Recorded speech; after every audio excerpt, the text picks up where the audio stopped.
I never expected this from Jason. He wasn't just my stepbrother, he was someone I thought I could trust. We weren't close, but we were family, or at least that's what I believed. I never imagined he would take advantage of that bond, twisting it into a weapon to control me. It started with minor blackmail, asking for small amounts of money over trivial secrets he'd overheard, little lies I'd told our parents, moments of vulnerability I thought no one else had noticed. I gave in at first, thinking it was harmless, but I had no idea how far Jason was willing to go. Everything changed when Jason discovered a part of my life I'd kept carefully hidden. I'd been seeing other men discreetly escaping from their monotony of my everyday life and my complicated relationship. Those private moments were mine alone until Jason somehow recorded one of them. I'll never forget the day he approached me, phone in hand, his expression smug. "Hey sis," he started, his voice dripping with fake sweetness. "A minute, what do you want now, Jason?" I asked, already exasperated by his constant intrusions. Instead of answering, he unlocked his phone and held it up. My stomach dropped as I saw the screen. It was a video of me with one of the men I'd been intimate with, taken through the partially open window of my bedroom. My face flushed with anger and shame. "What the hell, Jason? How did you?" "Let's just say I've been paying attention," he interrupted, his grin widening. "And don't bother asking me to delete it, not without a good reason." "What do you want?" I whispered, dread pooling in my stomach. $110,000, he said, his voice casual as if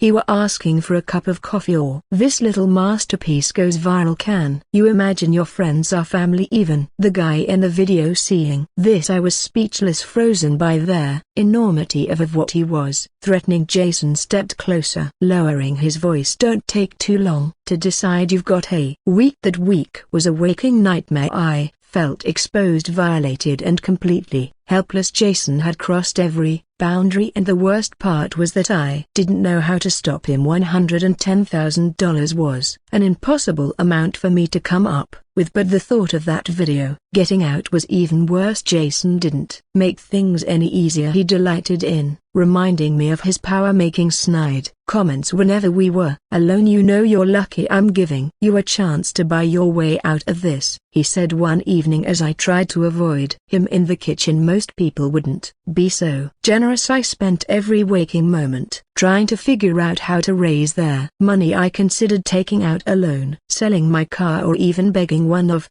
the men I'd been with for help, but their shame of explaining the situation was too much. Jason knew he had me cornered, and he was relishing every second of it. But as their days passed, something inside me began to shift. I realized I couldn't keep living like this, controlled by his threats and consumed by fear. I needed to take back control, no matter their cost. One evening when Jason was out, I searched his room. My hands trembled as I rifled through his things, but then I found it a hidden stash of SD cards. My heart raced as I realized they contained not just the video of me but recordings of other women as well. It was clear this wasn't just about me. Jason had been spying on people for who knows how long. Armed with this evidence, I confronted him. "We need to talk," I said, standing in the living room as he walked through the front door. Jason smirked, clearly confident that he still had their upper hand. "What's this about? Finally got my money?" "No," I said, holding up one of the SD cards, "but I've got something better." His smirk vanished as he realized what I was holding. "Where did you?" "Doesn't matter," I interrupted, my voice steady despite the fear bubbling beneath the surface. "What matters is that I have enough evidence to ruin your life. So here's how this is going to work. You're going to delete every video, every photo you've taken of me or anyone else, and you're going to leave me alone forever." Jason's bravado cracked, but he tried to regain control. "You think you can threaten me? You don't have the guts to go through with it. Try me," I said, my hands shaking but my resolve unwavering. "If you don't do exactly what I say, I'll take this to the police, and trust me, Jason, you'll be the one answering for your actions, not me." For a moment he looked like he might fight back, but then he deflated his confidence. Crumbling fine, he muttered.